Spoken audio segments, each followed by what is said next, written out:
Y comenzamos con este segundo webinario 360 de la mano de Mercedes Pérez Serrano. Muchísimas gracias, Mercedes, por estar hoy aquí, por brindarnos todo tu trabajo, tu conocimiento.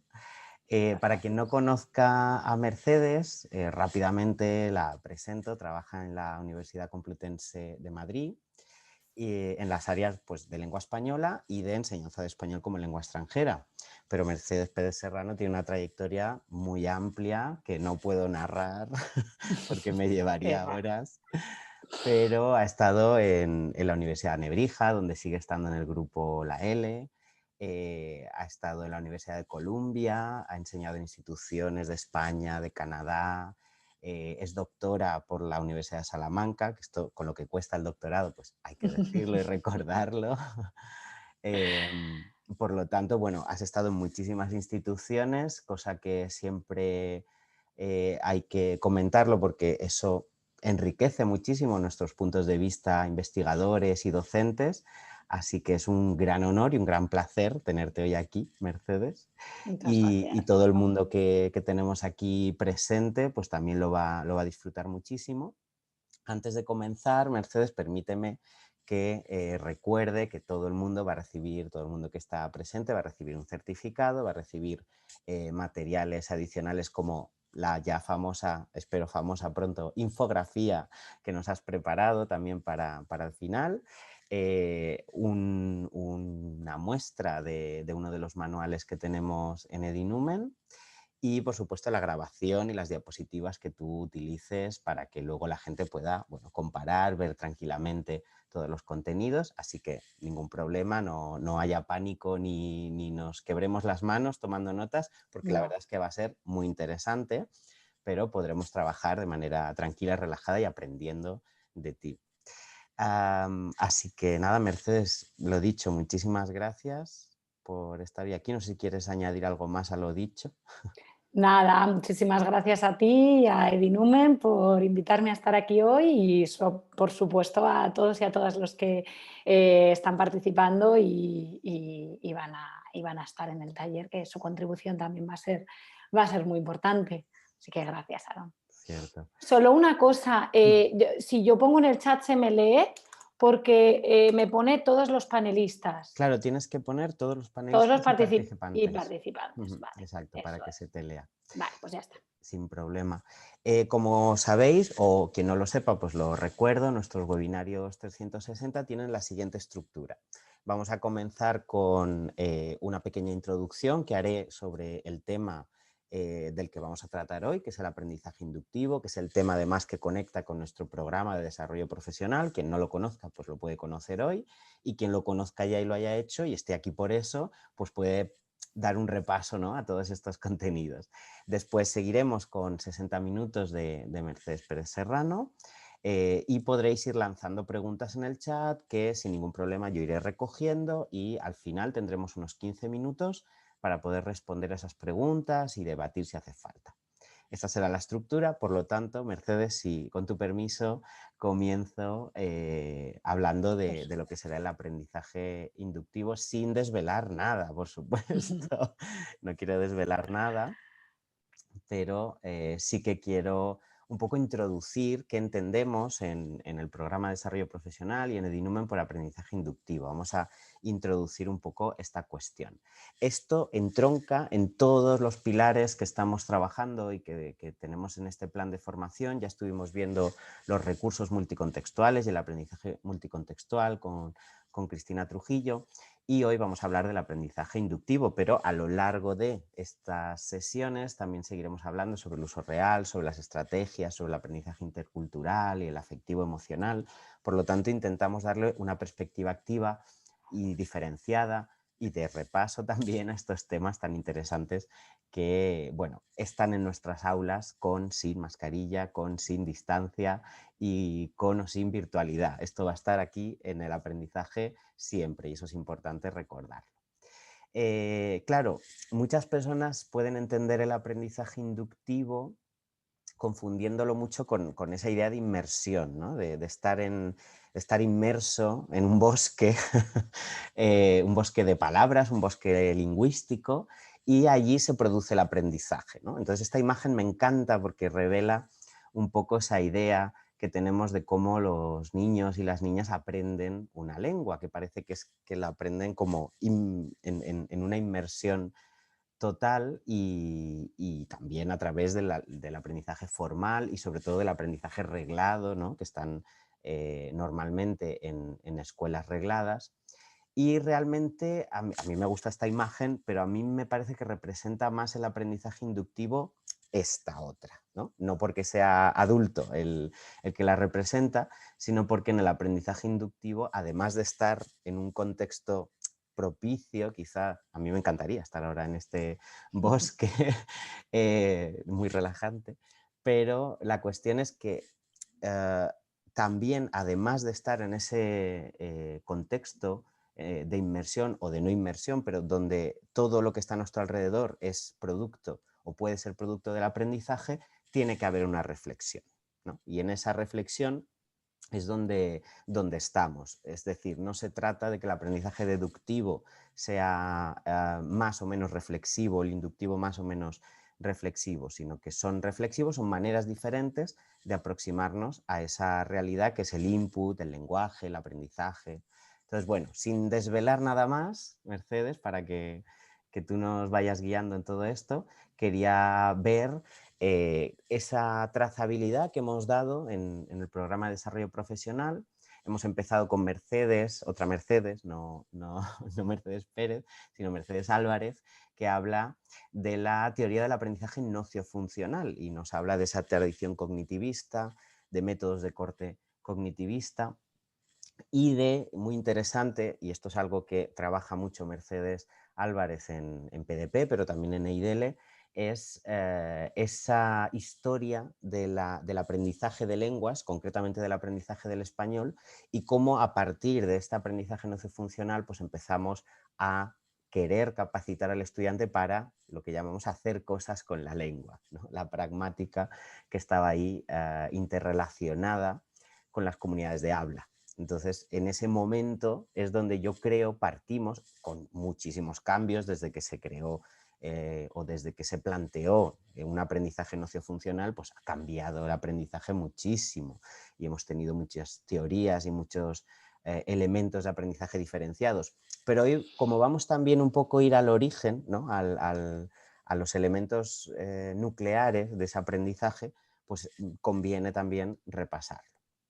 También hablábamos de gramática, uno de esos grandes temas que han visto muchísimos ojos a través de nuestra mesa redonda, donde tuve el placer de estar, la verdad. Era un súper placer hablar con especialistas del tema. Y rescato de toda esa mesa redonda, donde hubo muchas reflexiones, esta, ¿no? Esta de Marisa Santiago, que dice que la gramática. Mira, tengo una errata. No, la gramática tienes que enseñarla. Ella decía tienes que enseñarla. Sin que se note. Entonces, esto tiene mucho que ver también con esa idea de el aprendizaje debe ser inductivo o es ya inductivo por sí mismo. Es una reflexión que va por ese lado y yo os recomiendo, si no habéis visto esta mesa redonda, que la veáis y por supuesto en EIDL está mucho más ampliada. También, de hecho, hablábamos con especialistas sobre la enseñanza a niños, ¿no? Esa idea de que los niños, los adultos, los adolescentes aprenden de maneras diferentes es real y en esta mesa redonda se hace una comparación constante entre la enseñanza a niños y la enseñanza a adultos y Sonia Eusebio, que además acaba de entregar o leer, ya es doctora en este tema, en el tema de enseñanza a niños. Ella es profesora también de enseñanza a adultos, entonces tiene esas dos visiones, esa comparación. Nos dice que los adultos tienen mayor conocimiento lingüístico de su propia lengua y esto es algo que influye enormemente en cómo enfocamos el aprendizaje en diferentes edades.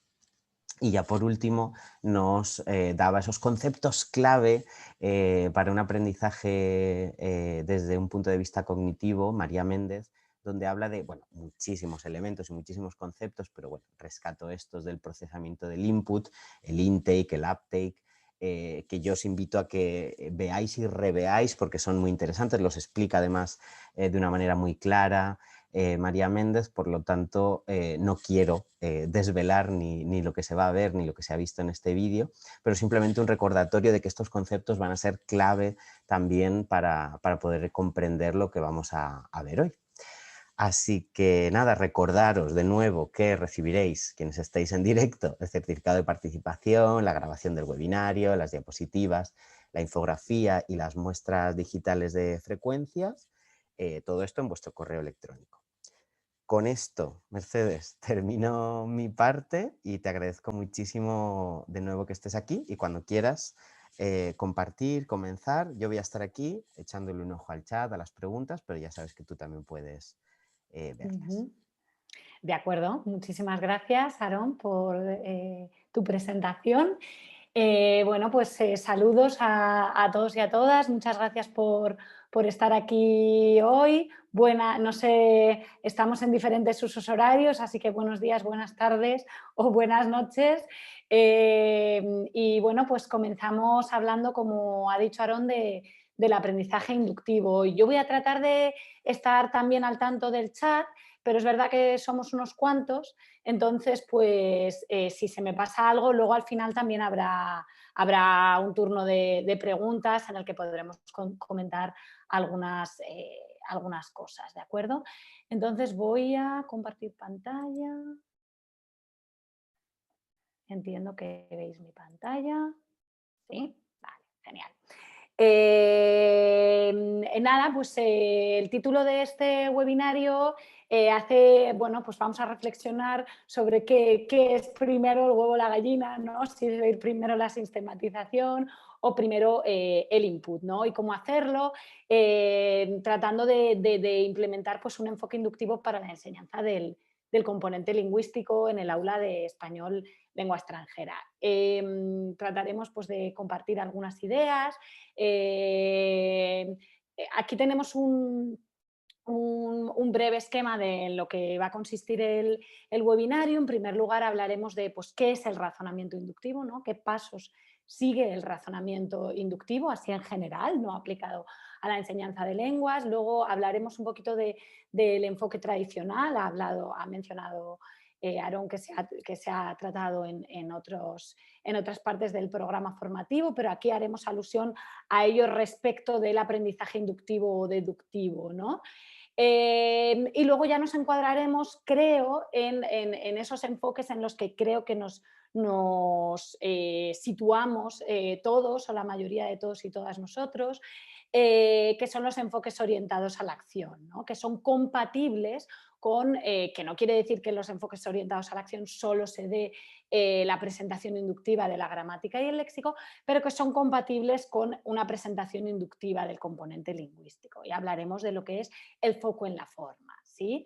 Y por último, pues resumiremos y haremos una reflexión final sobre cuáles creemos que son los beneficios de un enfoque inductivo, de presentar el componente lingüístico dentro bueno, pues siguiendo un enfoque inductivo, ¿no?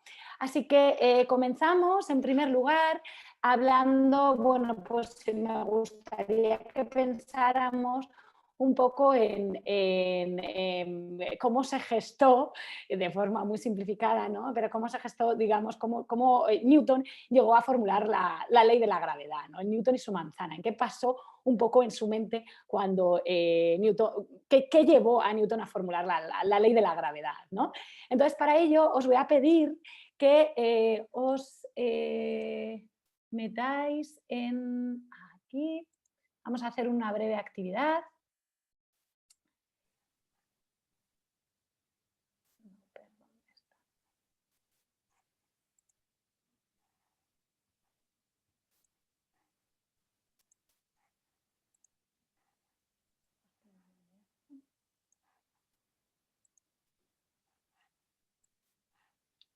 A ver. Ahora. Sí, entonces, si veis esta pantalla, me gustaría que os metierais con el móvil o con otro ordenador o con el dispositivo que os resulte más cómodo. Os metáis en esa dirección, www.menti.com. y uséis ese código que dice ahí, que es 4973306. Entonces, vamos a hacer una primera pues, activación de conocimientos previos, que seguro que lo conocéis, ¿no? Pero vamos a sentar las bases de cuáles son los pasos del razonamiento inductivo. Entonces, digamos, en ese cuestionario que os va a aparecer cuando metáis el código, lo que tenéis que hacer es ordenar los componentes del razonamiento inductivo. Ese sería de forma simplificada cuáles son los componentes de un razonamiento inductivo. Entonces vais a ir poniendo en primer lugar, en segundo lugar, en tercer lugar y en cuarto lugar. Así que os dejo un minutillo.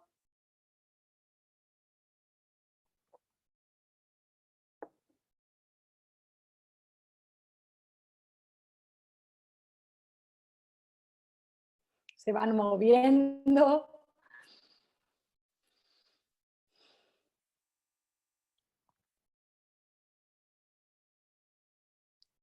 No es que ninguno sea más importante que otro, es simplemente el orden en el que se producen, ¿no? Lo que nos va llevando, una cosa nos va llevando a la otra.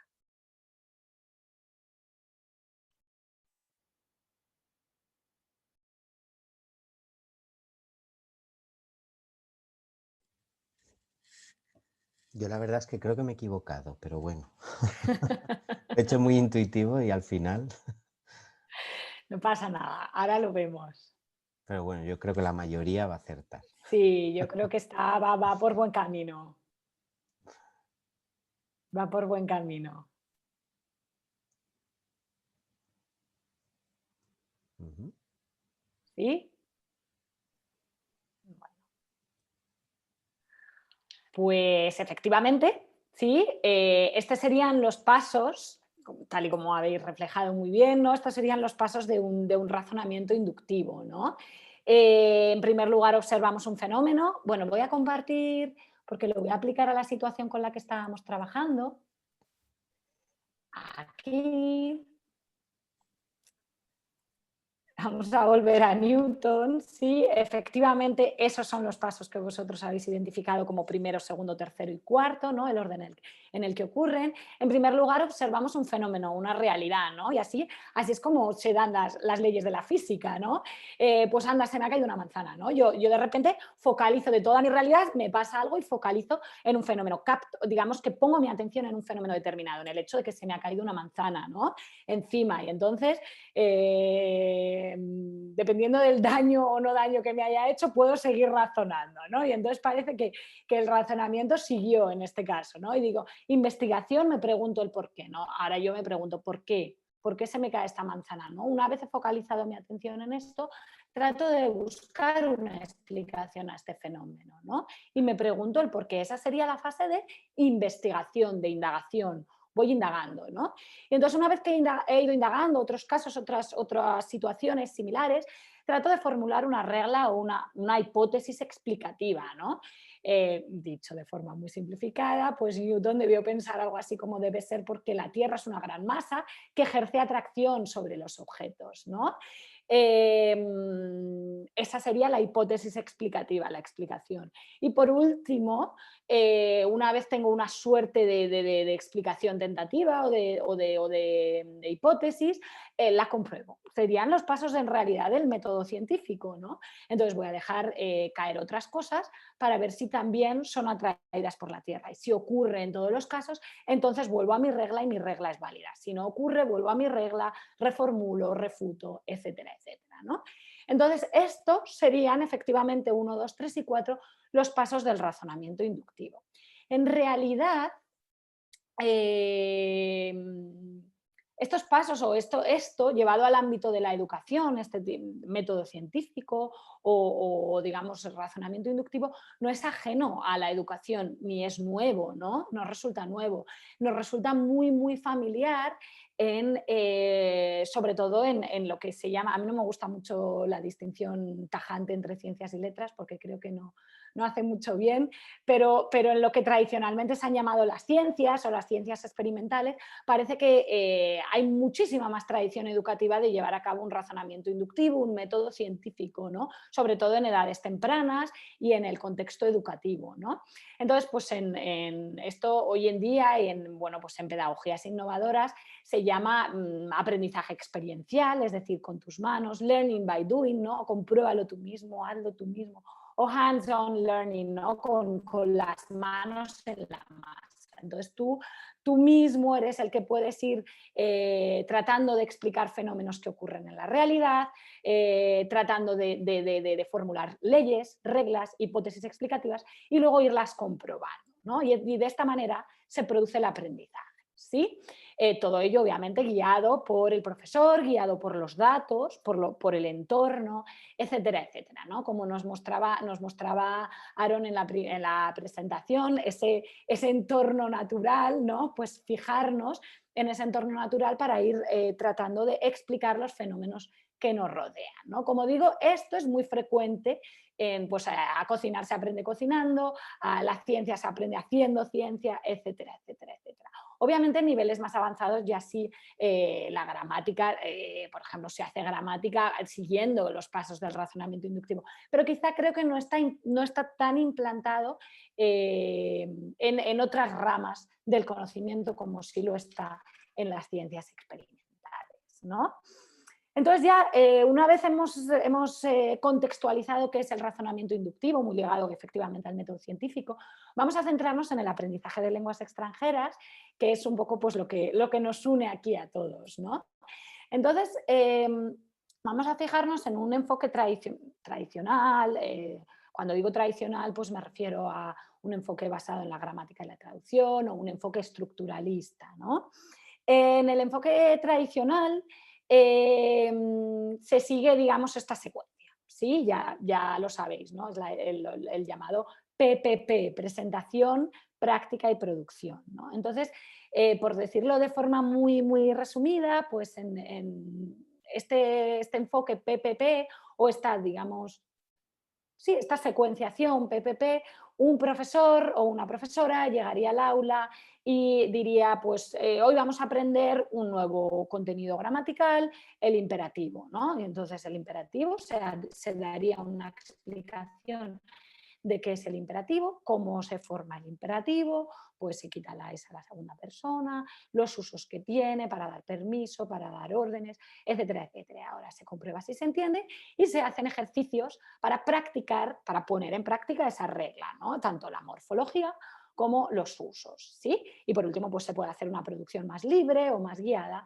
del imperativo. Pues escribe una receta de cocina en la que utilices las formas del imperativo o haz un decálogo para una vida sana, lo que sea, ¿no? Aquellas, digamos, productos que vayan unidos a pues, la puesta en práctica de esta forma verbal, ¿sí? Así que en el enfoque tradicional, digamos que el paso sería primero doy la regla, ¿sí? Yo doy la regla, no llegamos a ella, sino que digamos que es la base sobre la que se va a construir el resto del conocimiento, ¿no? Entonces yo te doy la regla como algo inamovible, como algo que ya viene dado, que ya como si ya estuviera en la lengua la regla, ¿no? Y luego a partir de ahí tú vas a ir construyendo, a partir de ejercicios que pueden ser más o menos innovadores, ¿de acuerdo? Pero este es los pasos que va siguiendo la PPP, ¿no? Presentación, práctica y producción, ¿sí? La producción a veces ocurre y a veces no, en mayor medida más libre o más guiada. Como decía,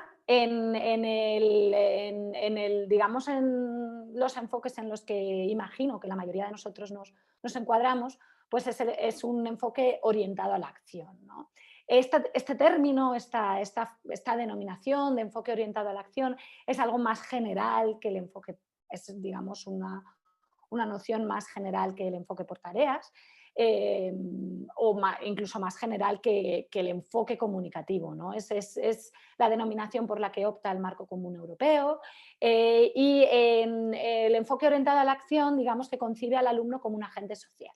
El alumno más bien es un usuario, ¿sí? Un usuario que lleva a cabo acciones en la sociedad, ¿sí? Un montón de acciones, desde que te levantas, bueno, iba a decir desde que te levantas hasta que te acuestas, soñar podría también ser una acción y además conlleva un componente lingüístico, ¿verdad?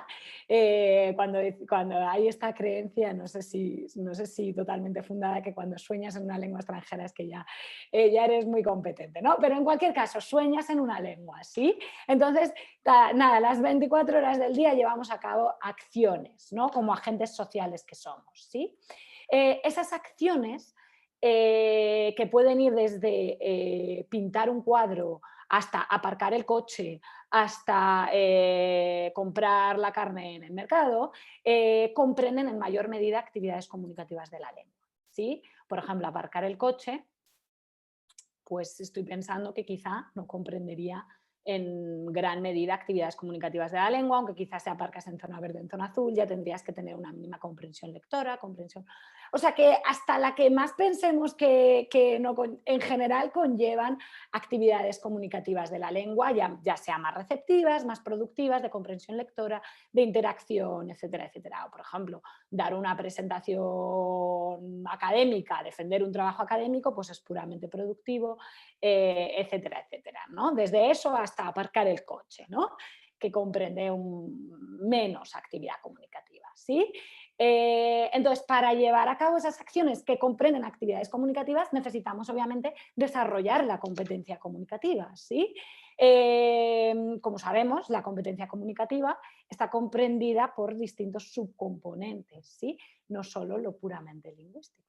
Tenemos lo estratégico, tenemos lo pragmático, tenemos lo sociolingüístico y tenemos lo que en algunas denominaciones se habla de la competencia gramatical o más ampliamente la competencia lingüística, ¿no?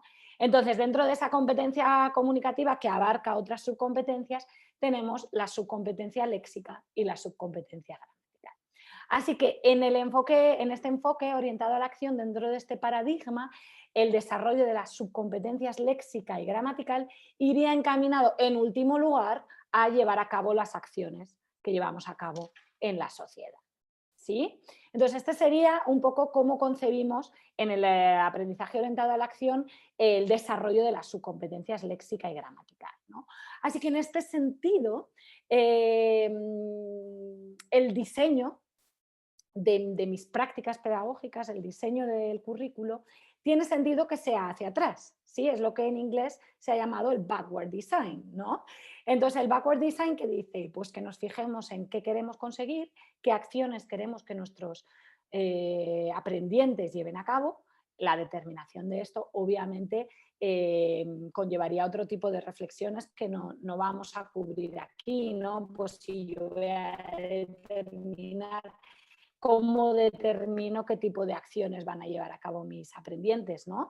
Se ve muy claro en fines específicos, por ejemplo, ¿no? Que tengo más claro, pero en cursos de español general también, ¿no? Se van determinando qué acciones se espera que mis aprendientes lleven a cabo, ¿no? Y a partir de esas acciones yo determino qué tienen que aprender, qué componentes, qué contenidos y cómo lo tienen que aprender, ¿no? En este caso nos vamos a centrar un poquito en el cómo, en la forma de presentar esos contenidos, ¿sí? Gómez del Estal en un artículo muy, muy bonito y muy esclarecedor de 2004 decía que la forma de establecer esto es pensar cómo nosotros llevamos a cabo, como hablantes competentes o nativos de una lengua, pues cómo llevamos a cabo esas acciones y qué necesitamos, qué movilizamos, ¿no? ¿Qué movilizo yo cuando voy a montar un mueble de IKEA? Pues movilizo la comprensión lectora, qué tipo de léxico, qué tipo de gramática, etc., ¿no? Y a partir de ahí determinar qué van a necesitar pues, mi alumnado, ¿no?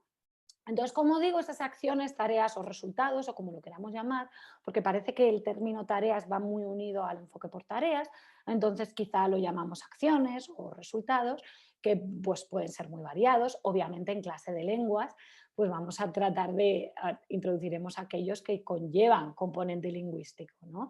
Organizar las mesas de un banquete o dar un recado, o discutir, desde cosas más simples a cosas más elaboradas, ¿no? Acciones más simples a más elaboradas, escribir una receta o compilar un libro de recetas, ¿no? Entonces, aquí, una vez que tengo más o menos determinada el resultado, el producto, las acciones, Ahora digo, vale, y entonces, y determino qué componentes lingüísticos son necesarios para llevarlas a cabo, me planteo cómo los presento, ¿no? Nos decía Aaron que la gramática hay que enseñarla, decía Marisa Santiago, sin que se note, ¿no? Eso sería una respuesta al cómo, ¿no? A esta pregunta se ha tratado de responder mucho, es una de las grandes preguntas en el campo de la lingüística aplicada, ¿no? Fundamentalmente se ha orientado a la gramática porque quizá ha recibido más atención, pero también últimamente mucho en torno al léxico y a otros componentes lingüísticos, ¿no? Primero, la primera pregunta sería, ¿los presento o no los presento? Porque si vemos aquí esta evolución que os presento aquí a continuación, es que esa es la primera pregunta, ¿los presento o no los presento? Y ahora, una vez decidido si los presento, ¿cómo lo hago? ¿No? Entonces, a lo largo de la historia de la metodología, pues, y basado en teorías de adquisición de lenguas, ¿no? Pues se han ido dando respuesta, ¿no? En primer lugar, en los enfoques tradicionales y estructurales, ese PPP que os contaba hace un poquito, bueno, se seguía lo que se llama el foco en las formas, ¿no? Que también correspondería quizá con, pues eso, con el PPP o con una presentación deductiva, ¿no? Esta distinción de foco en las formas y foco en la forma la hizo Long hace ya unas décadas. Además, aprovecho para dedicarle un recuerdo porque Long ha fallecido la semana pasada y bueno, hizo muchísimas grandes contribuciones al campo de la adquisición de segundas lenguas, ¿no? Entonces, él distinguió entre foco en las formas y foco en la forma, ¿no?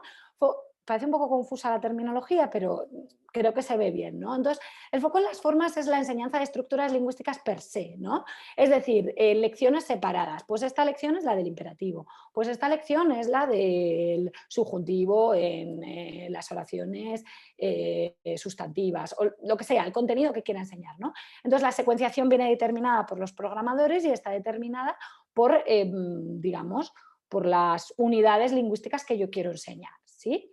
Luego con la evolución, ya sabéis que muchas veces en todo ocurre, creo, ¿no? Se da una evolución pendular, ¿no? Se va de un extremo a otro, ¿sí? Entonces, con el enfoque natural, con nombres como pues, el de Krashen, quizás, el que más nos suena, ¿no?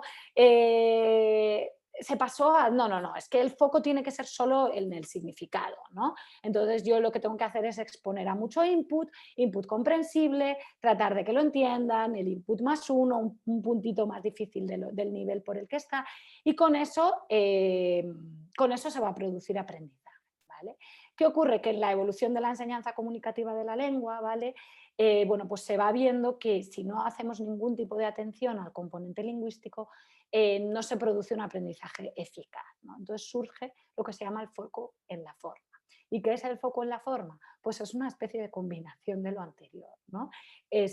Obviamente estamos en un enfoque, en una enseñanza comunicativa, entonces en el marco de una actividad comunicativa, como puede ser la comprensión lectora de un texto, se llama la atención sobre las formas lingüísticas que quiero que se aprendan en ese momento, pero sin salirme del marco comunicativo que me proporciona ese texto o ese material audiovisual, el input, sin salirme del marco comunicativo que me proporciona el input, ¿no?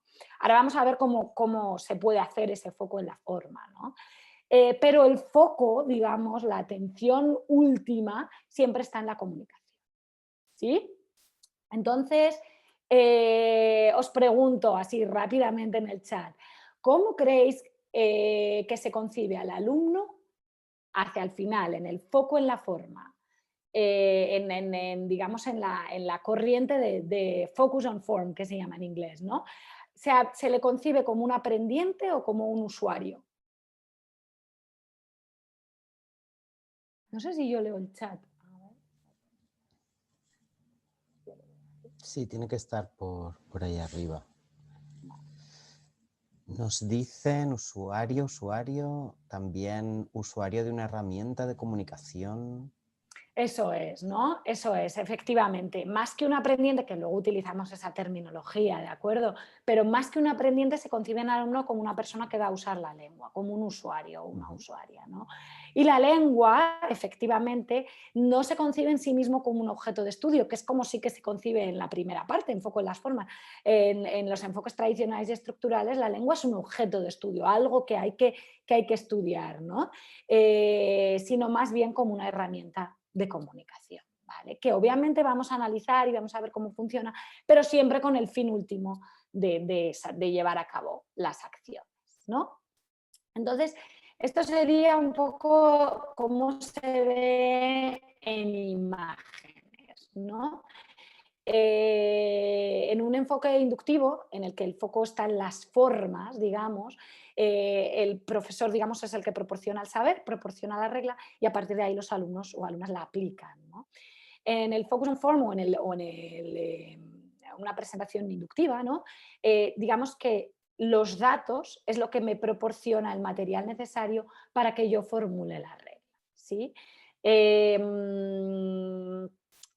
¿Qué nos dice la investigación en lingüística aplicada? Pues que una instrucción basada en el significado,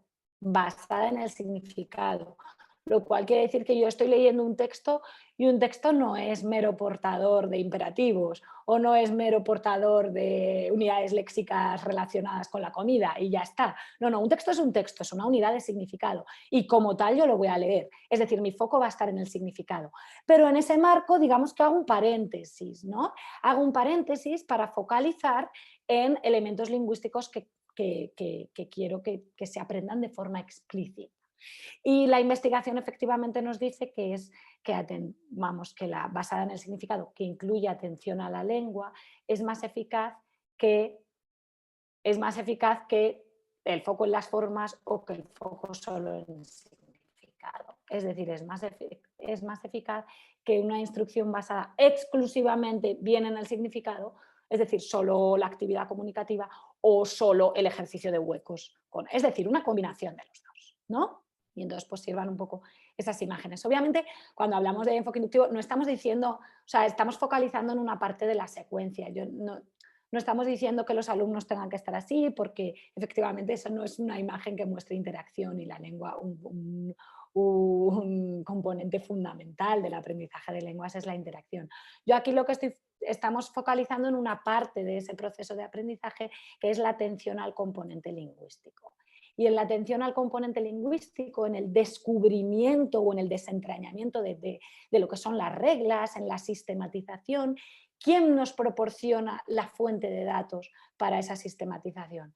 El profesor en un enfoque inductivo y los datos lingüísticos, el input en un enfoque inductivo. Luego ya vendrán otras, obviamente luego en otras partes del proceso vienen otras cosas y pondríamos otras imágenes en las que esos alumnos y alumnas interactúen, ¿no?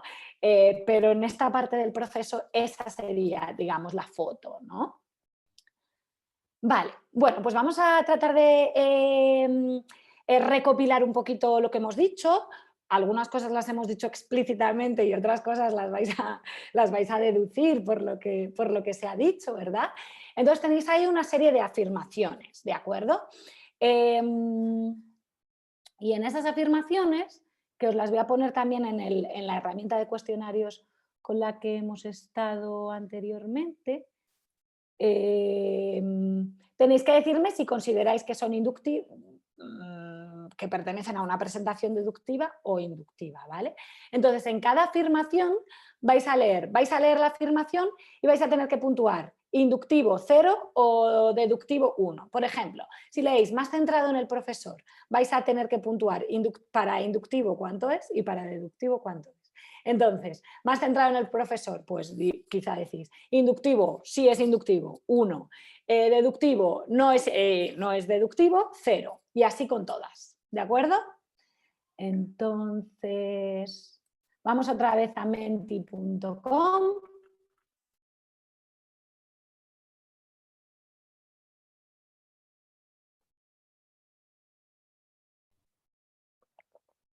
Espero que se entienda es la forma que nos permitía la herramienta de llevar a cabo esta actividad. ¿Se ve? ¿No se ve? Ah, es que quizá no lo estoy presentando.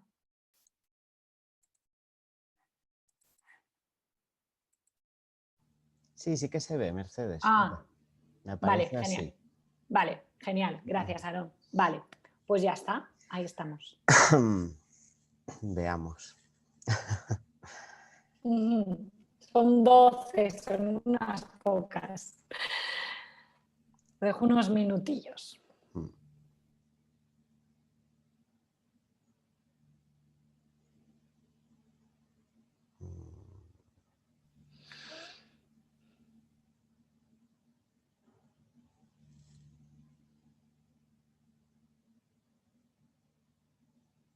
Ujú.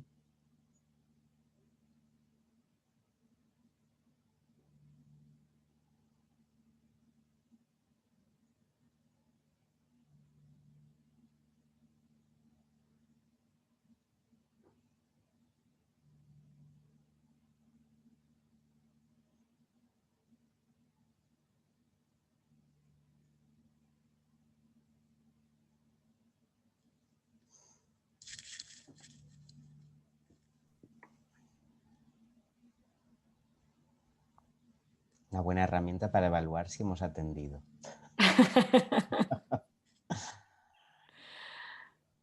No es ningún examen, ¿eh? Solo para comprobar.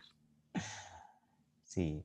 Según esto, en este eje, ¿no? Estarían en medio las personas que no, o sea, una media de no nos ponemos de acuerdo, Sí, y efectivamente. claramente en un Porque lado, no hay puntos intermedios, ¿no? claro, Cuando todo el mundo ha dicho que es inductivo, entonces están arriba y en la esquina, ¿no? En ujú, la esquina superior izquierda.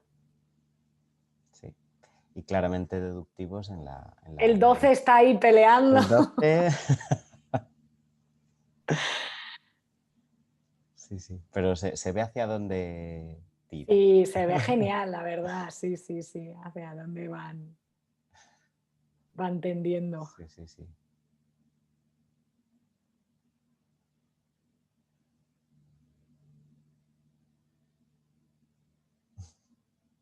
Ana nos dice que le gusta esta actividad. Claro, es que aquí damos recursos para clase y para la formación. Sí, ¿verdad? Es que online este tipo de cosas vienen muy bien, sí. Sobre todo con muchos participantes.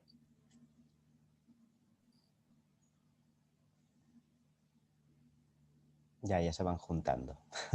Sí, pues no queremos que se junten. No, obviamente imagino que hay algunas que son más discutibles, o sea, que no son tan claras, ¿no? Porque lo hemos planteado un poco de forma dicotómica, pero la realidad nunca es dicotómica o tan dicotómica, ¿verdad? Sí, sí, Mira, el pero 12 ya se ha puesto las pilas. el 12 y el 2, que son justo el contrario, es los que están más en medio, ¿no? Los que, ¿qué Sí. diríamos? ¿Más inductivo, más Es deductivo? que la terminología a veces nos confunde un poco, ¿no? Claro. Lo ¿Qué es inductivo y lo deductivo. particular? ¿Qué es general? Sí, ¿Qué es...? sí, sí, efectivamente. Mm, Ahora lo comentamos, claro. de todas formas.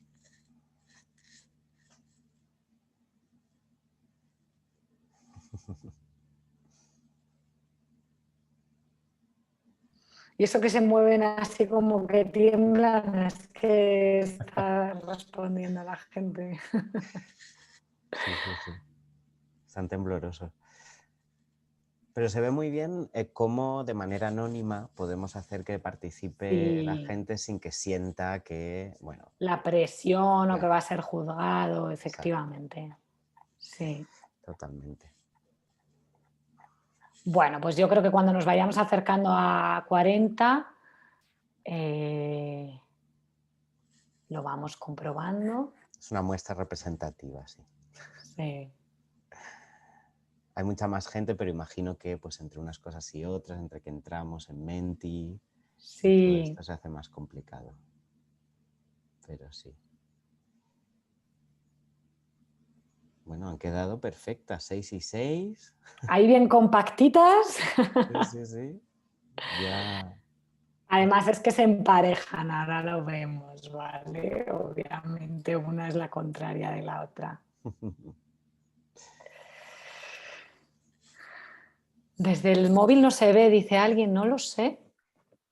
Sí, siempre se puede probar desde el ordenador, Mm, igualmente. Se puede A entrar. veces el móvil da más problemas. Yo sí que lo probé con el móvil y También. sí que se podía. Bueno, voy a cambiar de pantalla, me vuelvo a la presentación. Vale, gracias, Ana. Vale, pues vamos comprobando a ver lo que hemos puesto. No me acuerdo exactamente de los números, ¿vale?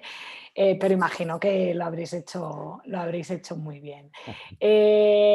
Obviamente, claro, si recordamos las fotos anteriores, si recordamos estas fotos, la afirmación 1, bueno, estas imágenes, vamos, la afirmación 1 nos va a resultar fácil, ¿no? Obviamente cuando el profesor es el que da la regla, digamos que él es el que emana el conocimiento, no el input, y está más centrado en el profesor. Eso sería más propio del deductivo, ¿verdad? Bueno, que he dicho primero lo de general o particular, ¿vale? Que esas quizás estaban un poco más dudosas, sobre todo al principio. De lo general a lo particular. ¿Qué me refiero con lo general? Lo general es la regla, ¿no? Pues cuando hago una declaración utilizo el indicativo. Cuando menciono una idea pero no declaro sobre ella es el subjuntivo, ¿no? Por ejemplo. Entonces, lo general y luego ya veo los casos y te pongo las frases con huecos o te pongo completa, ¿no? Lo que sea, ¿no?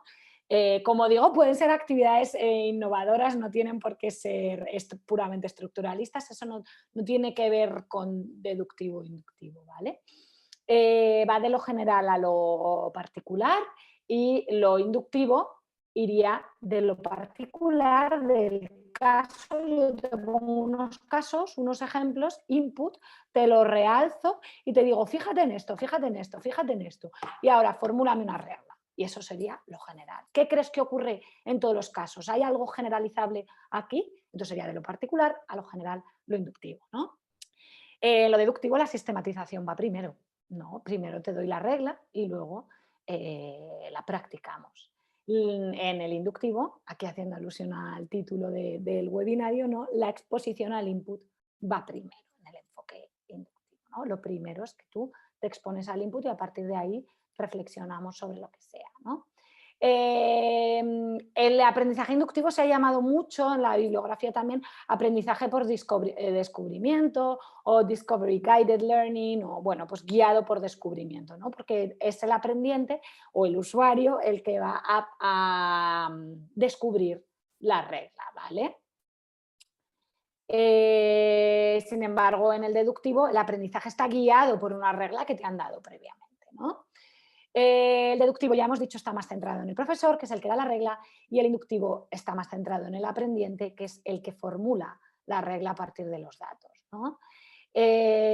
Claro, si tú recibes una regla, es verdad que luego puedes practicar y puedes hacer unas partes más activas, pero la parte de, digamos, si nos centramos en la sistematización, el aprendiente la recibe más de forma pasiva, no la discute, digamos, ¿vale? O no tiene tanta posibilidad a discutirla. Sin embargo, en el inductivo, pues participación activa del aprendiente, que es el que va formulando esa regla, ¿no? O el que va haciendo hipótesis explicativas, ¿no? Sobre cómo funciona la lengua. Así que como consecuencia el aprendiente sería más dependiente del profesor y el inductivo fomenta la autonomía del aprendiente. ¿Por qué? Porque vamos a, digamos, a entrenar. Al final el aprendiente, cuando sea autónomo y cuando esté expuesto a la lengua, tanto si es en inmersión como si no, va a estar expuesto, lo que va a estar no es expuesto a un profesor o a un libro de gramática, va a estar expuesto a input, ¿sí? A señales, a carteles, a paisaje lingüístico, a programas de radio, a lo que sea, a input. Entonces, el que tú entrenes en cuestionar ese input, pues esto al final es un entrenamiento también estratégico, ¿no? Redunda en la competencia estratégica que tú te vayas a ir preguntando el por qué, ¿no? En el enfoque léxico, por ejemplo, se da mucha importancia a lo que llaman pues en inglés lo llaman el pedagogical chunking, ¿no? Que es que te entrenen a percibir que las palabras van junto a otras, ¿no? Y si te entrenan en eso, pues tú lo irás percibiendo cuando te enfrentes de forma autónoma al input, ¿no? No te lo dan todo dada, la regla no te la dan dada, ¿no? Entonces, creo que lo habíais hecho fenomenal. Sí, entonces 12, 4, 9, 8, 6 y 11 serían los inductivos, ¿no? Bueno, y vamos a pasar en esta segunda parte del webinario a ver ejemplos de cómo se hace esto en algunos manuales, cómo lo podemos hacer, algunas ideas, ¿no? Vamos a centrarnos la primera parte asumiendo que la distinción entre léxico y gramática es un tanto problemática, pero vamos a hacerlo así por razones bueno, pues de presentación, ¿no? De ordenarlo. Primero nos dedicaremos un poquito al léxico y luego un poquito a la gramática, ¿vale? He tomado ejemplos del manual Frecuencias, que es el que Aaron nos ha dicho que luego os darán una muestra digital. En este manual, la primera parte de cada unidad se llama ¿Qué sabes?, ¿no? Digamos, esta captura de pantalla pertenece a una de esas secciones de ¿Qué sabes?, ¿sí? En la que bueno, pues, se parte de la idea de que para construir conocimiento hay que partir del conocimiento previo del alumno, ¿no? Entonces, si no leemos, podría parecer que aquí te están presentando el léxico así directamente, pero no es así, porque hay un audio, ¿no? Hay un audio en el que dice escucha la conversación y señale.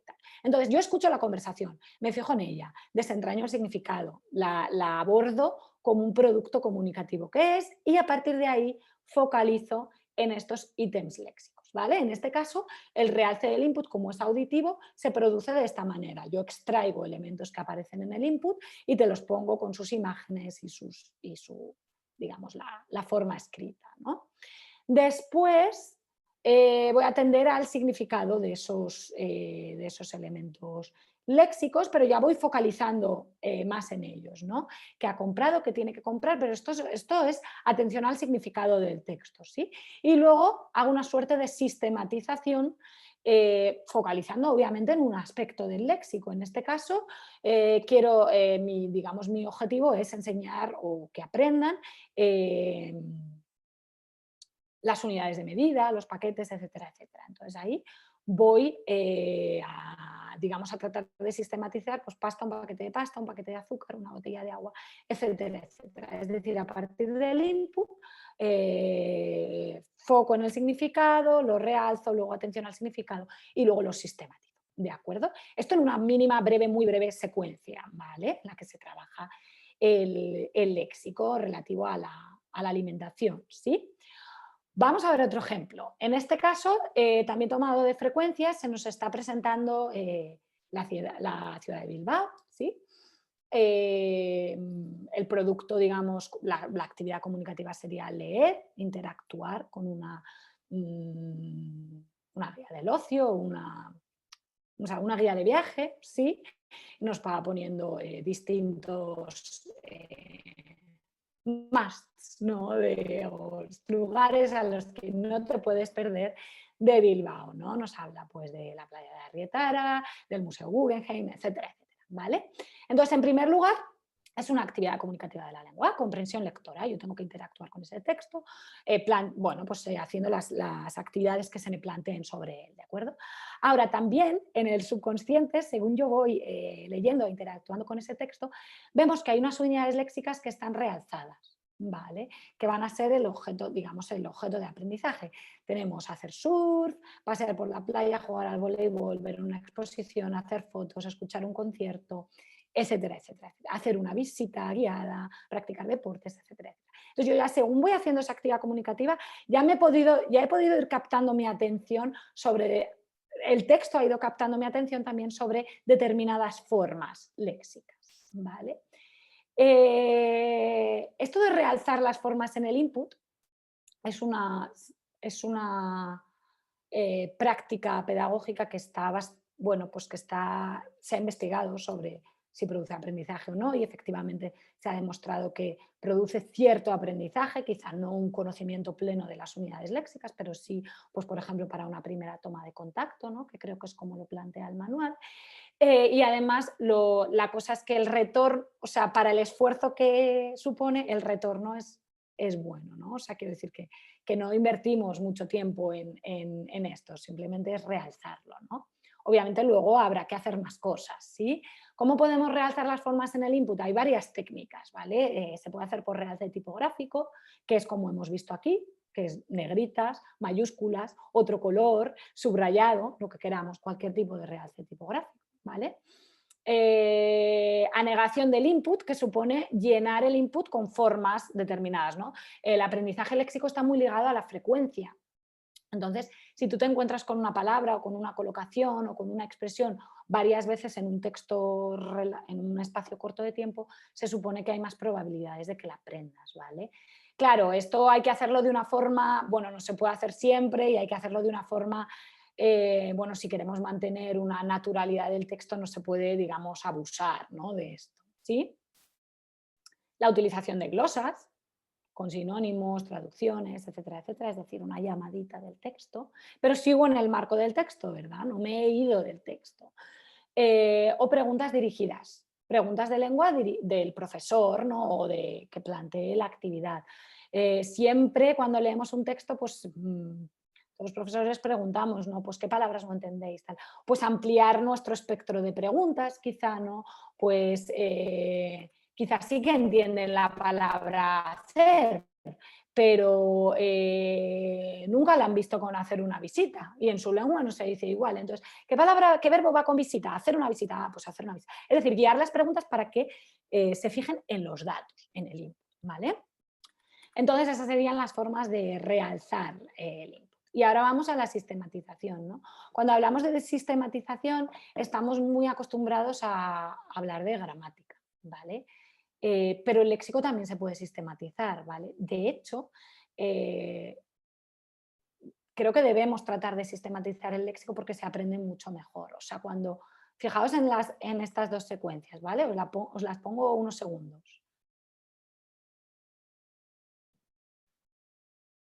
Ahora las hago desaparecer. ¿Cuál habéis aprendido? ¿Cuál me podríais decir? ¿La que estaba en naranja o la que estaba en verde? Con tan poco tiempo, la que Sí, estaba en verde. Sí. ¿verdad? La que estaba en verde con tan poco tiempo, ¿sí? ¿Por qué? Pues porque está ordenada, porque responde a un patrón que nosotros ya conocemos, que es el orden numérico. Responde ¿sí? A algo que nosotros ya conocemos, sí, que es un patrón, ¿sí? Entonces, si algo lo ordenamos o es posible ordenarlo, pues se va a facilitar la memorización, ¿sí? Algo sistematizado se aprende mejor, esto se sabe, lo acabáis de comprobar. Aumenta la confianza en la producción, porque además aumenta sus posibilidades de uso en el futuro, porque yo recuerdo, por ejemplo, si yo lo organizo en mi cuaderno de una forma, pues puedo volver a ello, sé dónde está, es decir, todo ordenadito mejor, ¿verdad? Entonces, el léxico se puede sistematizar de muchas maneras, ¿vale?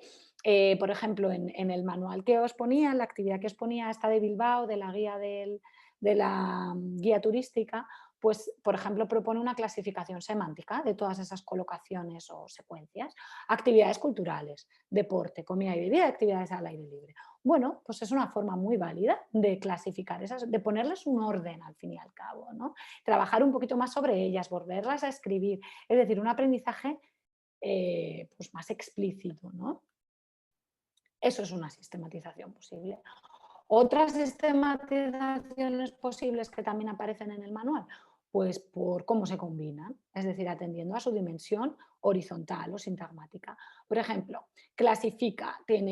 esto ha aparecido en el input, ¿vale? Y ahora pues clasifícamelo, tiene gripe, tiene enfermo, no, está enfermo, tos, pues sí, tiene tos, y vas colocando y vas sistematizando de tal forma que deja de ser un poco una amalgama de unidades como desordenada y le vas poniendo orden, pero le vas poniendo orden tú mismo, ¿no?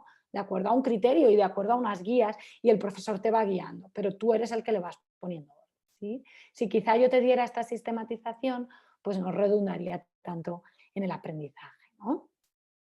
Vale, y pasamos aquí, hasta aquí hemos visto entonces formas digamos, de trabajar de presentar el léxico, porque luego vienen fases posteriores, ¿no? Pero desde el input hasta la sistematización, ¿sí? Y ahora vamos con otro ejemplo en el que se trabaja la gramática, ¿vale? A ver, un poquito de agua.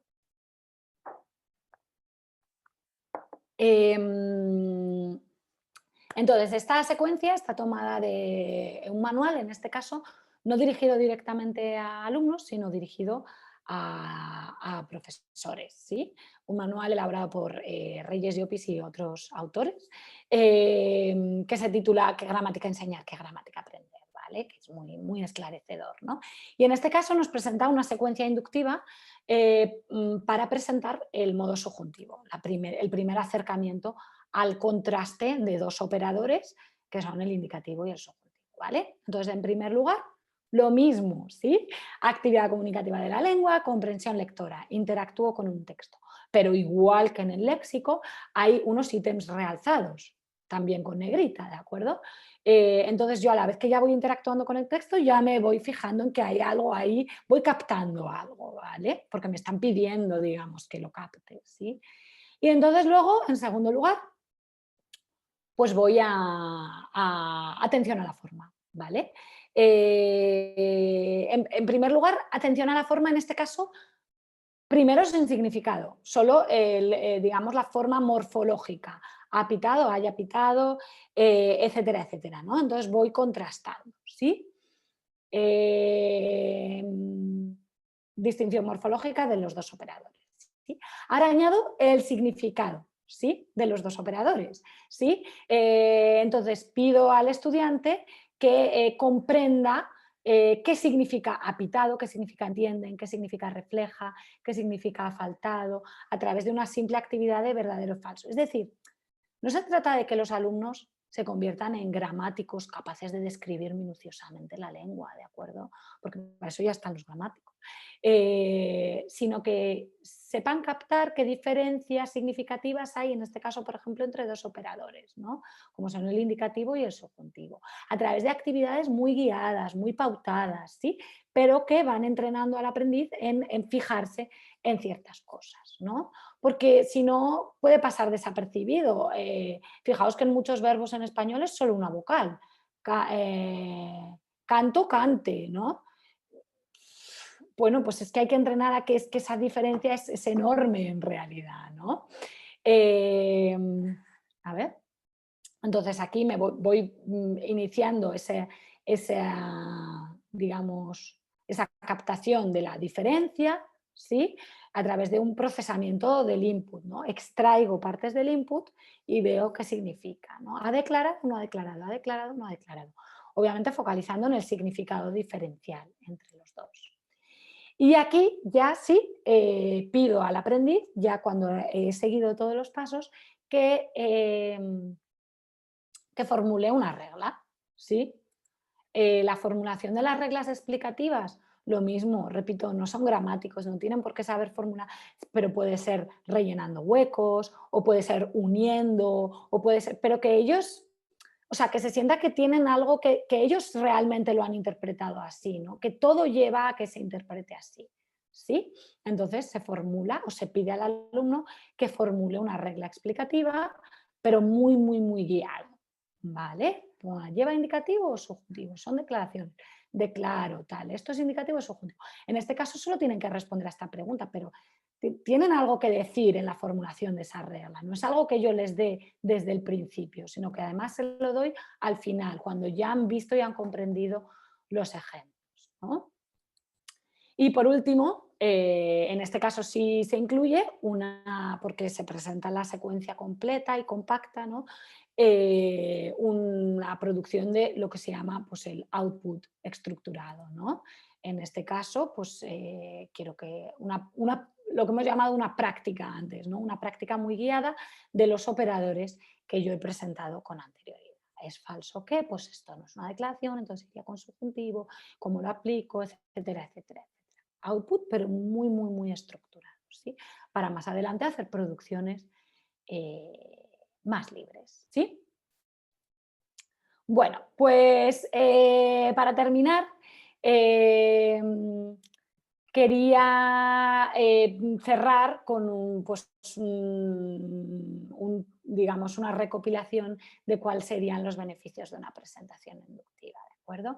Esto también lo tenéis resumido en la infografía. ¿Qué hacemos ahora?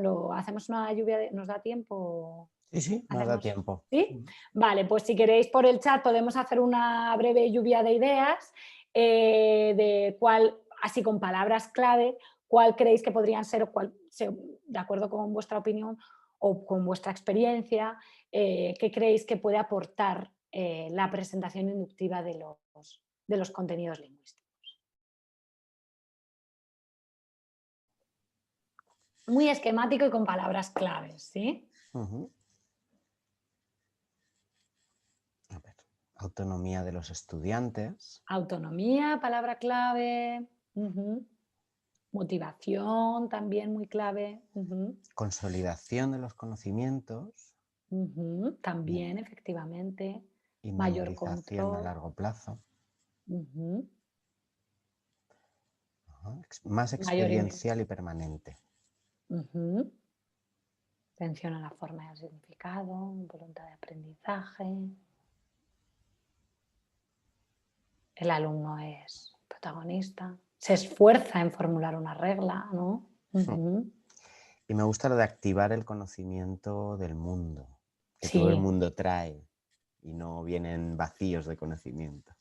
No, y además eso es muy interesante porque efectivamente cada aprendiz es un mundo y conoce otras lenguas y tiene otras experiencias. Entonces, igual tú para formular una regla te vale compararla con una cosa que sabes del italiano o con otra, ¿no? Y entonces eso, quizá el profesor en la regla que él te dé no te lo va a contar porque no se va a adaptar a las especificidades de cada uno de los estudiantes, ¿no? Totalmente. Ujú, El ujú. grado de responsabilidad en su proceso de aprendizaje. Eso es. Sí que es verdad que, vamos ya por aportar otra, es algo que cuesta, ¿no? Al final Cuesta, cuesta, cuesta. cuesta mucho más y para el estudiante puede ser en un principio un momento de estrés inicial Ujú. y ahí estamos como docentes diciendo, esto es normal, no te preocupes, con esto vas Sí, a aprender, pero sé que ahora lo pasas mal. sí, por eso también es verdad que para reglas complicadas o para reglas más... Yo soy partidaria de dar, pues eso, de dar, como creo que la mayoría aquí, ¿no? De no presentar la gramática como un conjunto de excepciones inabarcable, porque eso no ayuda a nadie ni además es así, ¿no? Pero hay que a veces seleccionar bien los ejemplos para que guíen ese descubrimiento, ¿no? Y ahí hay un trabajo muy importante del profesor y del creador de materiales, ¿no? Ujú. Usos más reales de la lengua, porque efectivamente dependiendo del input que selecciones. Y que Ujú. abre al aprendiente a que seleccione su propio método de trabajo y de retención. Sí, Aquí estaría el sí, dilema de, ¿realmente sabe el estudiante cómo hacer eso? Esa es otra sí. cuestión, ¿no? Cómo se autogestiona el trabajo. Claro, pero ahí está muy importante el componente estratégico que hemos mencionado, que Mm, efectivamente las estrategias se entrenan, ¿no? Entonces, mm, mm, pues ahí está, es un trabajo de pico y pala, ¿verdad? sí. Ujú. Por esa autonomía se repite muchísimo. Sí, no, genial. Todas las aportaciones que habéis dicho son muy esclarecedoras, efectivamente. Y abren muchas vías para seguir debatiendo. Mm. Totalmente. Muy bien. Pues para recopilar un poquito, efectivamente las que habéis dicho son todas válidas. Eh, mm, yo lo he dividido en tres, a ver, en tres grandes bloques, ¿sí? De beneficios. En primer lugar, los beneficios cognitivos. Favorece un aprendizaje más analítico, ¿sí? Aquí también habría que ver las diferencias individuales de los estudiantes, pero como hemos dicho también es algo que se entrena, ¿no? Implica al aprendiz en tareas de solución de problemas. Siempre estamos hablando del aprendizaje basado en problemas. Pues al final la lengua, los datos nos plantean problemas, ¿no? Problemas en el buen sentido de la palabra, pero problemas que han de ser resueltos, ¿no? Promueve una participación activa, también lo habéis dicho, ¿no? Como os decía, pues yo tengo algo que decir sobre la lengua también, ¿no? Y de acuerdo con, bueno, las investigaciones dicen que las reglas se recuerdan mejor si, si llegas tú a ellas, ¿no? Luego, beneficios lingüísticos, bueno, reproduce más fielmente los procesos de adquisición. ¿Qué quiero decir con esto?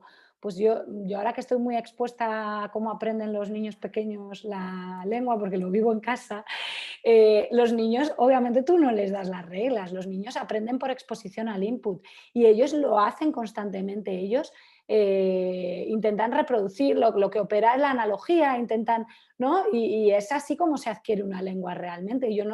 Tú hablas una lengua antes de que el profesor de lengua te cuente las reglas en clase, ¿no? A los 3 años ya eres un usuario competente de la lengua, ¿no? Entonces, bueno, pues en ese sentido reproduce más fielmente cómo adquieres una L1, ¿no? Si se trabaja en grupo también favorece la interacción. Si tú estás discutiendo una regla, pues ¿qué pasa aquí? Pues mira este ejemplo, pues mira este otro. Solo el mero procedimiento ya está redundando en un desarrollo de la competencia lingüística, ¿no? Y por último, los sociales, ¿sí? Como decimos también, si lo planteas en grupo, pues aumenta la participación y la colaboración entre los miembros del grupo, la autonomía, que lo habéis dicho, efectivamente, y también que es más motivador, porque siempre el sentir que eres parte de algo y que algo no te viene dado, pues eh, verle sentido a las cosas, pues hace que todo cobre más sentido y sea más motivador, ¿sí? Entonces, sí, con esto terminaríamos. Muchísimas gracias por vuestra participación en el chat con la herramienta de cuestionarios. Y nada, abrimos un turno de... Tenemos tiempo, ¿no, Aaron? ¿Sí? Vamos on time, porque justo tenemos unos 15 minutos, que era lo que estaba previsto. Vale. Así que muchísimas gracias, Mercedes, por ajustarte al tiempo, dar tantas ideas muy bien sistematizadas y con mucho input. Vale. Supongo, tengo aquí varias preguntas, pero podéis continuar mandándolas por el chat, las he ido recopilando, pero bueno, comienzo con algunas mías o bueno, con algunas tuyas, Mercedes. ¿Se podría responder entonces a la pregunta qué fue primero o qué es primero, la sistematización o el input? Bueno, creo que hay muchas variables en el aprendizaje y hay que adaptarse al contexto y a mí me cuesta responder a preguntas de forma absoluta, ¿no? Porque creo que hay contextos, condicionamientos, tradiciones educativas, muchas cosas que hay que tener en cuenta, ¿no? Pero es verdad que si queremos implementar un enfoque inductivo, que es de lo que estamos hablando, que es verdad que hay contextos que se precian más, que se prestan más a ello, contextos educativos, contenidos lingüísticos que se prestan más a ello también, ¿no? Entonces, en ese caso, pues el input iría primero, cómo va realmente la comunicación real, ¿no? Sí. Claro. Como hacen los gramáticos antes se inventaban los ejemplos y a partir de ahí formulaban reglas. Ahora la lingüística no se hace así como todos sabemos, la lingüística se hace a partir de corpus, ¿no? Y yo observo la lengua y a partir de ahí describo cómo funciona, que es lo que, digamos, tiene más sentido, ¿no? Mm. De hecho, voy a aprovechar que lo has dicho para compartir esta diapositiva, que es Mm, que justo hablaremos en el siguiente webinario 360 con Carlos claro. Soler, que ya os podéis matricular, está en la agenda de Dinumen, sobre el aprendizaje y el uso real de la lengua con un currículum basado en datos. Y cuando dice datos no son cifras unos y ceros, ¿eh? No hay que preocuparse, sino datos Claro. reales de la lengua, de cómo se usa y de contextos reales y adaptados también, realistas. Es decir, no todo lo que llevemos a clase tiene que ser 100% real, pero tampoco quiero adelantar. Pero es lo que dice Mercedes, que efectivamente ya no se hace basado en creaciones de En Juan ejemplo. comió una manzana. El pobre Juan y la pobre María que hacen de todo en sintaxis, ¿verdad? Sí. Porque luego vas a los datos y te das cuenta de que Juan come una manzana son frases que decimos en cuántas ocasiones. O sea, con Sí, esa estructura y con efectivamente. esos elementos, pues Con todos los realmente, condicionamientos pragmáticos que tiene eso de uso real de la lengua, claro, efectivamente, ¿no? claro, Sí, claro. sí, sí, sí. Entonces, nada, quería eso, apuntarlo. Tenemos más preguntas, entonces vamos a ello. Nos han preguntado, ¿por qué existe la idea de que el léxico no es organizable, de que es caótico, de que es infinito y la consecuencia, ¿no? en la didáctica, que es que rara vez lo que has mostrado, ¿no? De esas sistematizaciones, en ocasiones cuando estamos en el aula decimos, esto es así, ya, pero ¿dónde lo pongo en mi orden Sí, para ¿dónde lo aprenderlo? coloco, no? Claro. ¿Dónde lo coloco? Sí, a ver, yo creo que hay una característica lingüística innegable, que es que el léxico está formado a partir de paradigmas abiertos y, o sea, no hay más que fijarse ¿no? Cuando hablamos de adjetivos y la tradición gramatical diferenciaba entre adjetivos determinativos y adjetivos calificativos, ¿no? Y no hay más que fijarse en que uno pertenecería a lo que llamamos el léxico y otro a lo que llamamos gramática, porque esa distinción ya no se hace porque aglutina dos categorías que son muy, muy distintas, ¿no? Gramaticalmente. Una de esas distinciones es que los determinantes son paradigmas cerrados, ¿no? Tú no conoces a nadie que no sepa el significado de aquello, ¿no? Es muy raro, pero quizá no conoces a alguien que no conozca el significado de exiguo porque son paradigmas abiertos que además se dice que, bueno, pues léxico vas aprendiendo a lo largo de toda la vida. Entonces, creo que no hay que culpar a cómo se han ido haciendo las cosas, o sea, que hay una base en el hecho de que, pues eso, paradigmas cerrados y paradigmas abiertos hace que quizás se preste menos a una sistematización muy cerrada, ¿no? Pero en cualquier caso, creo que como profesores, como decía, pues quizá también pues, ha habido la tradición también pedagógica y didáctica, ha habido mucha más atención a la hora de estructurar, secuenciar y decir a qué nivel pertenece cada ítem gramatical. Con el léxico no ha sido así, ¿no? Cuando creo que sí que quizás se podría hacer, ¿no? Una liberación más estructurada del léxico. Y bueno, pues creo que todo ello redunda en la tradición pedagógica no se ha puesto tanto hincapié en sistematizar el léxico. Pero como decía, creo que hay muchas formas de hacerlo, ¿vale? Pues semántica, estructural, también qué sé yo, por patrones metafóricos, responden a un mismo patrón metafórico. No sé, hay muchas formas de sistematizarlo. Sí. Ujú. Entonces, bueno, Sí, sí. Queda claro que es un tema muy abierto todavía, sobre el que investigar también. sí, sí, sí. Nos pregunta Dayana si hay algún libro importante para profundizar más en el tema. Pues libros hay de esto muchísimos. Yo lo que suelo recomendar para empezar o para tener nociones es un artículo de Ventura Salazar que está que es de Marco L., es un artículo de Marco L., que está dentro del programa de desarrollo profesional, del PDP de aprendizaje Ujú. inductivo. Entonces, si alguien no lo ha hecho todavía, yo recomiendo que entréis, que es gratuito y que veréis todos esos vídeos y recursos de los que hemos hablado. Y ahí uno de esos recursos es ese artículo de Ventura Salazar. Pero bueno, si buscáis Ventura Salazar, aprendizaje inductivo, Marco L., ya lo tenéis seguro si no A podéis ver, que lo puedo buscar y lo puedo poner ahí. también. Pero yo lo suelo recomendar porque es claro, ¿no? Y tiene muchos ejemplos y Muchísimas te gracias. distingue entre aprendizaje inductivo, deductivo, y todas las diferencias y intersecciones entre el aprendizaje. De Eh, 2006, sí, voy a sí, poner el enlace. exacto, que no es difícil de encontrar. Nos preguntan si puedes volver a comentar la actividad de sistematizar la regla, indicativo subjuntivo, lo de no declaro o no declarativo no le queda muy claro. Valga la redundancia. Bueno, en este caso lo que se hace es, como decía, o sea, no plantear el subjuntivo como un conjunto de casos particulares, sino tratar de dar una regla muy abarcadora. Y la regla más abarcadora que hay para plantear la diferencia entre el indicativo y el subjuntivo es que con el indicativo estás declarando algo, dices lo que sabes o lo que piensas, y con el subjuntivo no estás declarando. No quiere decir que estés negando, no quiere decir que estés diciendo que no, quiere decir que estás mencionando algo para decir otra cosa sobre eso. Entonces eso quiere decir que no estás declarando, ¿no? Es así como se plantea, ¿no? Luego obviamente hay que ir viendo casos. Se va, en este caso, pues aquí ya vas de lo particular a lo general y luego irías otra vez a lo particular, ir viendo más casos, ¿vale? Pero esa sería una forma abarcadora de describir cuál es la diferencia entre el indicativo y el subjuntivo, que creo que funciona absolutamente en todos los casos, ¿no? En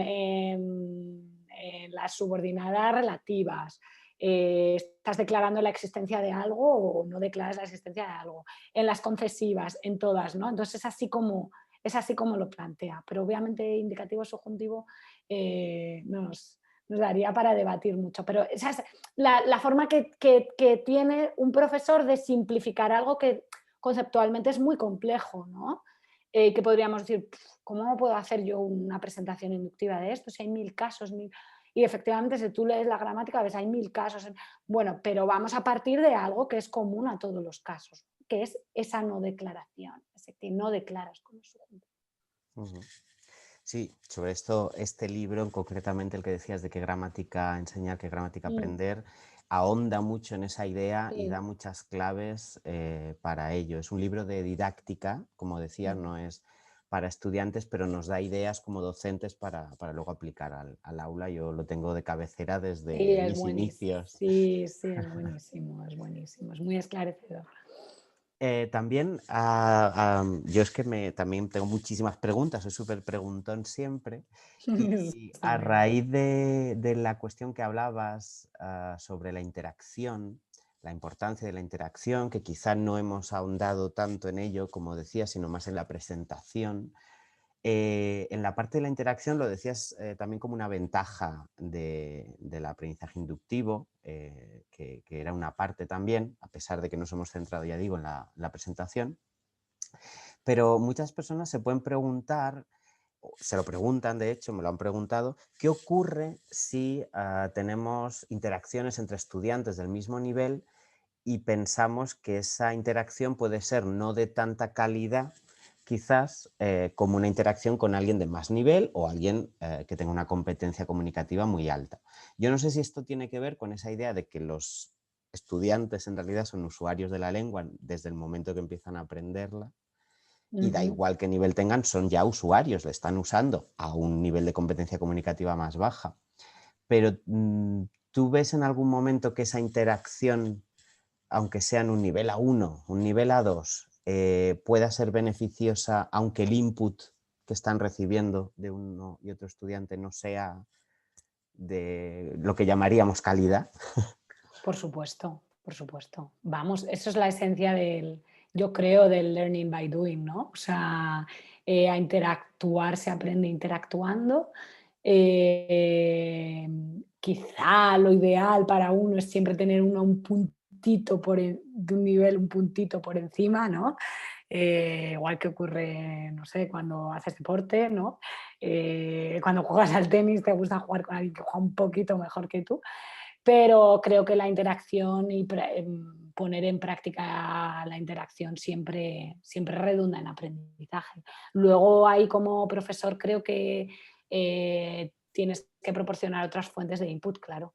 Ujú, La cosa es también proporcionar otras fuentes de input, que serás tú mismo, que serán textos, tanto auditivos como leídos, como etcétera, etcétera. ujú. Desde distintas Pero más fuentes. oportunidades de interacción, ¿verdad? Si los estudiantes interactúan entre ellos, les das Claro. más oportunidades de interacción que si siempre interactúan contigo. Mm. A mí, claro, es que a mí se me ocurre como aprendiente, cuando estaba interactuando con personas de mi mismo nivel, yo me daba cuenta quizás de que cometían un error y entonces lo reflexionaba de, pues igual Claro, esto lo hago sí, yo. O ¿no? sí, Que aunque el input efectivamente. no sea, es que tenemos esa idea de que todo el input que tiene que llegar al estudiante tiene que ser, vamos, perfecto, correcto, Sí, sí, adecuado, por supuesto. cohesionado, y no tiene por qué. A veces verte en el espejo, claro que sí, sí, sí, muy buen punto, Mm. efectivamente. Te Vamos, hace reflexionar sobre, pues como habla esta lengua ha producido esto, pero yo no lo hago porque no sé qué. Y eso es inductivo también, eso es preguntarte sobre la lengua, ¿no? En este caso, como dices, sobre un modelo de lengua que no es el modelo pero es un modelo de lengua también, ¿no? Es interlengua. sí, sí, sí. Mm. Aquí nos preguntan también sobre estudiantes japoneses, si nos recomienda más foco en las formas o foco en la forma. Yo por lo menos no tengo experiencia con estudiantes japoneses en inmersión, pero no tanto en no inmersión. Pero voy a transformar un poquito la pregunta, no tanto para japoneses, sino en tus contextos de enseñanza en los que has estado, Mercedes, ¿tú has visto diferencias en cómo abordar esto del foco en la forma, en las formas, por ejemplo, entre Estados Unidos y otros contextos? A ver, yo creo que, yo no he visto mucha diferencia porque es verdad que me he movido fundamentalmente en tradición educativa más occidental, Ujú, y es lo que más conozco, ¿sí? Sí que es verdad que, por ejemplo, yo entre contexto estadounidense y contexto europeo, sí que veo alguna diferencia, por ejemplo, de tradición gramatical, de mucho más implícita. La gramática en Estados Unidos se estudia, o por la percepción que yo tengo, de forma más implícita, entonces el uso del metalenguaje es más restringido, ¿no? Entonces quizá hay también un enfoque inductivo en el que uno mismo formule las reglas de tal forma y con un lenguaje que uno mismo lo entienda, pues puede ser apropiado, ¿no? Al final, no quiero decir que lo inductivo es implícito, porque no lo es, porque lo que es guiado, pero sí que es menos explícito que lo deductivo, ¿verdad? ujú. Entonces, en ese sentido puede ser propicio, ¿no? Pero la reflexión gramatical, como decía, es algo que se entrena, o sea que yo el contexto japonés no lo conozco, o sea, Claro. no me atrevo a hablar especialmente porque no lo conozco, Ujú. pero quizá alguien, no sé. Sí, yo he tenido muchos estudiantes japoneses, pero ya digo, en inmersión yo creo que cambia mucho el punto de vista y cómo trabajas las estrategias de una manera o de otra, porque claro, estás en un lugar donde van a usar la lengua y lo van a necesitar, no es lo mismo que en no inmersión. Entonces yo ahí también le Claro, dejo bueno, tomo nota de que es algo que me sí, interesa. que puede interesar, Y, efectivamente. y Pero como nada, dice Pepa, también la tradición educativa efectivamente importa mucho, ¿no? Pico y pala. Sí, sí, las creencias es que son súper importantes. muy Sí, importante, muy importante. Entonces, estamos sí, hablando de una, como decías, ¿no? Una herramienta que podemos adaptarla a nuestro contexto, pero no es esto es lo que hay que hacer. sí, Eso sí, que sí. quede claro, que No, no. no, no, efectivamente, esto es una posibilidad y en algunos casos nos puede valer más lo deductivo. Mm, Esto es una posibilidad que nos brinda posibilidades y que tiene unos beneficios. Ujú, Lo deductivo puede tener otros, claro que sí. O ujú, sea, y exacto. dependiendo del contexto. Y Sí, sí. también una ultimísima pregunta, que tengo muchas, pero claro, ya se nos hace la hora. En tu experiencia, ¿los estudiantes son capaces de formular hipótesis del funcionamiento de la lengua, siendo un conocimiento tan abstracto? ¿Cómo se puede motivar ese paso? Esa gran pregunta. A ver, yo creo que es eso, es trabajarlo mucho así, o sea, que sea un poco una forma habitual de trabajar la gramática. Yo sí que me he encontrado con alumnos que están a veces pobres a verlas venir, pero que me está preguntando aquí, pero ¿cuál es la diferencia entre que viene y que viene y que venga? Yo no veo ninguna diferencia, ¿no? Bueno, pues con mucha imagen, creo también, en el caso de la gramática, porque al final las imágenes son lenguaje universal y al final lo que tú quieres es que capten un significado que transmite una forma, ¿no? Entonces, pues eso, no dejar pasar ninguna oportunidad para la reflexión pero que vean que eso que es motivador cuando efectivamente hacen una hipótesis explicativa o no, quizás se me ocurre también pues explicárselo explicar reglas a otros, ¿no? Y ver que las aprenden, eso puede ser motivador también, ¿no? Ujú, Mm, exacto. Sí, o sea, con este tema yo siempre utilizo mucha afectividad, ¿no? De mm, no te preocupes, sé que ahora estás frustradísimo, frustradísima, pero lo vas a lograr y vas a salir de aquí con mucho aprendizaje. Y les pongo ejemplos de cuando sí, yo aprendo lenguas y me frustro mucho y por mucho que repita una palabra es que siempre tengo que volver al cuaderno a aprenderla y yo no soy un aprendiente de lenguas ideal y les pongo mis ejemplos. Así que sí, sí, yo creo que con afectividad, que no era el tema de hoy, pero será sí, el tema de otra charla, sí, pues ayuda mucho a romper esa barrera. sí, sí, que no es de un día para otro, efectivamente. Mm. Muy bien, Mercedes, pues muchísimas gracias, de verdad, ha sido bueno, un placer, un orgullo y un honor Lo tenerte mismo aquí digo, de verdad, lo mismo digo. y todo muy explicado paso a paso para llegar hasta lo inductivo a aprender cómo enseñar. Nos dan también las gracias que nos han dado antes en el chat. Muchísimas gracias por tu presentación.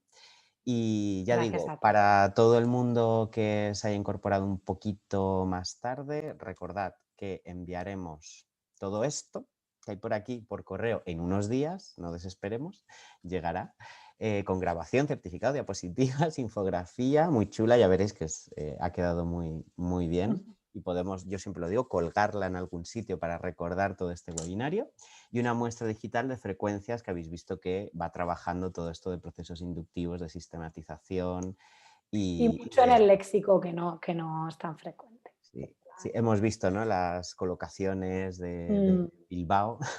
Sí, sí, sí, sí. Interesantes. Qué ganas de viajar, por favor. Totalmente.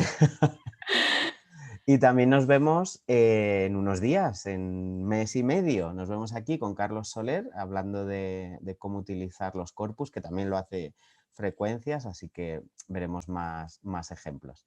Muchísimas gracias a todo el mundo, ha sido un placer y nos vemos en el siguiente. Gracias, Mercedes. Muchas gracias, Aarón, y gracias a todos y a todas. Chao.